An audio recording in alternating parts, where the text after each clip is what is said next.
I kind of feel like playing something today. What should I play? Battle Pass, Goon Skin, Battle Pass, Live Service, League of Legends Cancer Game, Goon Skin, Live Service, Battle Pass, Goon Skin! You know what? Screw it. I think I'm just gonna goon instead. I'm a simple guy. I go to the gym and I type racial slurs on League of Legends. I watch some Futanari on the side and give Pokimane the occasional 50 gifted subs. But really, that's about it. It's a simple life, sure, but it's a peaceful one.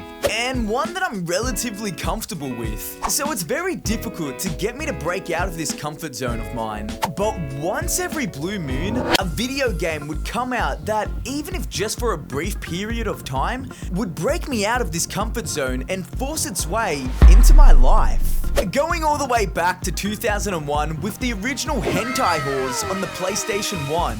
Then in 2010, there was Red Dead Redemption on the Xbox 360. Then moving forward to 2014, it was Destiny on the PS4. And finally, jumping all the way to 2020, it was Ghost of Tsushima on the PS4 Pro.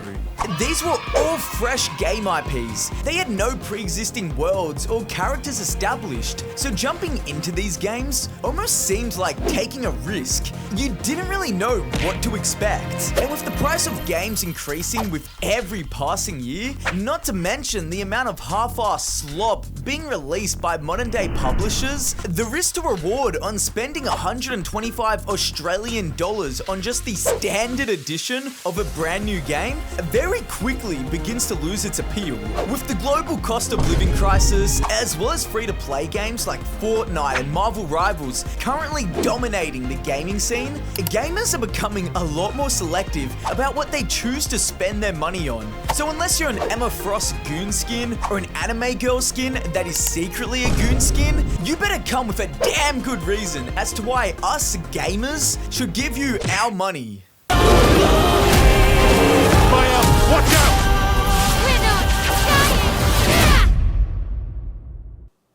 Do you guys accept prepaid League of Legends cards? Clair Obscur Expedition 33 came out of nowhere. Well, not really. It was previously showcased at the Game Awards and Xbox Direct, as well as some other occasions. But again, I'm playing League and DMing femboys. I'm not paying attention to all of that. So for me, this really was a game where I turned on my PC one day, and all of a sudden, all I could see everywhere was this random-ass French game I could hardly pronounce the name of. And after watching exactly 17 seconds of gameplay, I instinctively stopped the video, downloaded the game, and began playing it for myself. What? I have to play as this French guy? But Fortnite lets me play as HATSUNE MIKU. The game starts by putting you in the shoes of Gustave, who is meeting up with his longtime ex-girlfriend Sophie for the first time in years. And after seeing Sophie for the first time, and personally confirming that she's indeed the finest of fine shits, I was excited to get this action-packed love story underway. I knew it would be up to me, the player, to rekindle the lost spark between these two past lovers. I mean, I do have a collective 300 hours across all Nekapara games. I'm no stranger when it comes to romancing the 2D women, alright? In fact, the name AchieveBySteve comes from my ability to always get the good ending route in Japanese visual novel games. However, this wasn't a Japanese visual novel, nor was Sophie a 2D woman.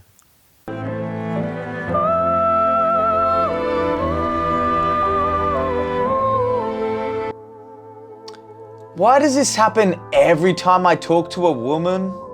Just 30 minutes since progressing through the game's starting menu, I was broken. I don't think any game has ever been able to immerse me into its vast world as fast as this game had.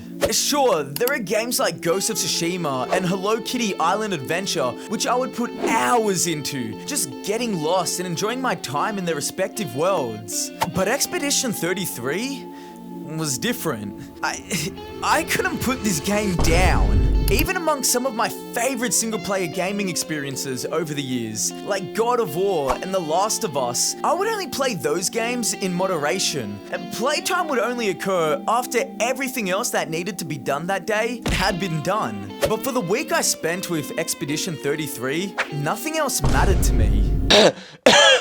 Sorry, boss. I'm sick. I can't come into work today. Yeah? So what game is it this time, huh? Because last time you did this, that was when Femboy Food House came out. What? No, it wasn't.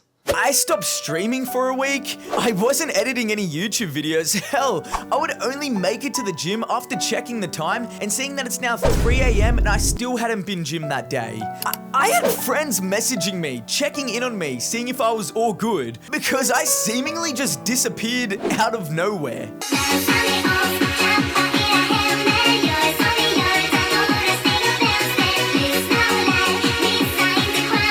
I've long since banned JRPGs, especially any Persona games within my household. And as you can probably gather, there is a damn good reason for that.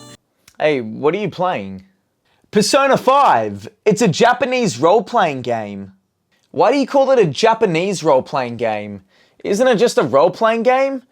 What, because it's made by a Japanese studio, it's now referred to a JRPG instead? Silly father, no. A JRPG just means it features incest. What?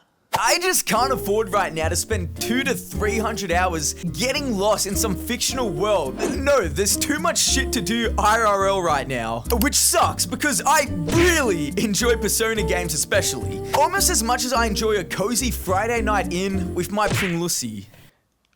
So what movie should we watch? You know what? Screw the movie. But to say I was enjoying Expedition 33 would be a severe understatement. The narrative, the environment, the characters, the music, the gameplay, the art style, I was consumed by all of it. Much like Gustav and the rest of his party of expeditioners, I too was only experiencing this world for the first time. I wanted to learn and see as much as I could. I wanted to make my party strong enough to take on any beast or foe we would come across in this unpredictable landscape, where one wrong move would almost certainly mean death. I shared in their relief after overcoming a powerful foe and celebrated victories no matter how big or small, because every night survived in this world was enough of a reason to celebrate. The game wants you to explore, but doing so may just be what gets all of you killed. As my first time going off path and encountering this haunting creature known as a Bergen was a horrifying experience. This was like seeing a Menos Grande for the first time in Bleach. This feeling of dread just looms over you. And after a 10-minute battle where I had almost my entire party eaten by this hellish being, I finally defeated it. But I was drained, both physically and mentally. I had to switch to another game for a bit just to take the edge off.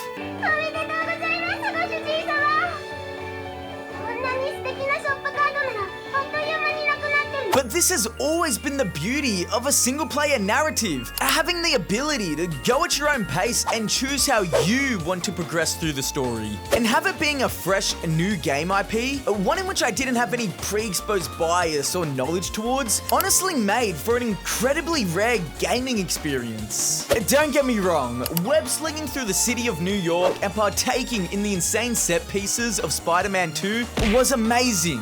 But I mean, I'd already done all of that before in the first game. Killing Nordic gods in God of War Ragnarok? Again, great, but I'd done it before. And Hentai Horse 3? Even while being objectively the best game of the series at the time, it still wasn't anything new. But Expedition 33? This was new.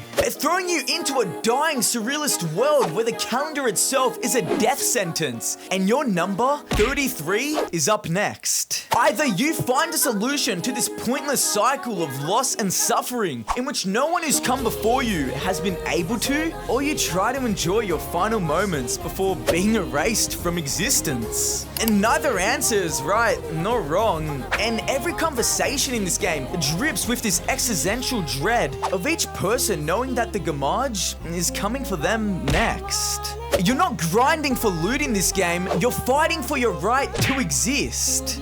Finally, in 2025, we once again see a group of developers say fuck it and take a risk. No battle pass, no forced online multiplayer, just pure single player story. And it paid off immensely. I swear to you, this game well and truly reignited my love for games, my passion for gaming. Unironically, people come into my streams and see me playing League again for the 100th day in a row, and they ask, man, are there any other games you play? And I say, yeah, there's one game.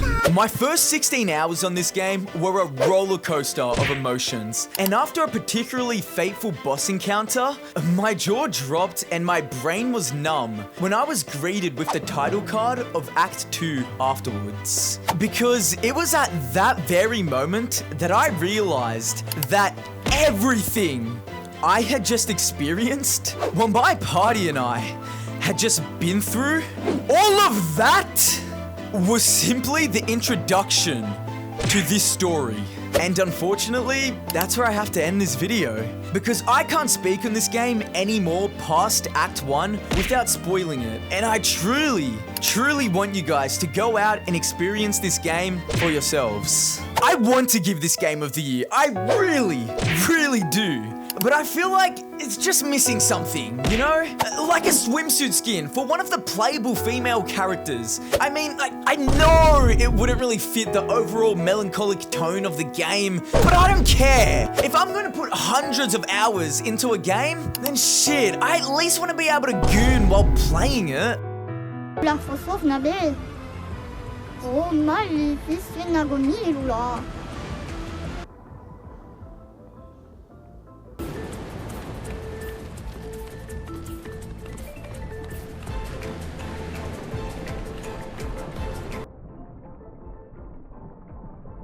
And the 2025 Game of the Year award goes to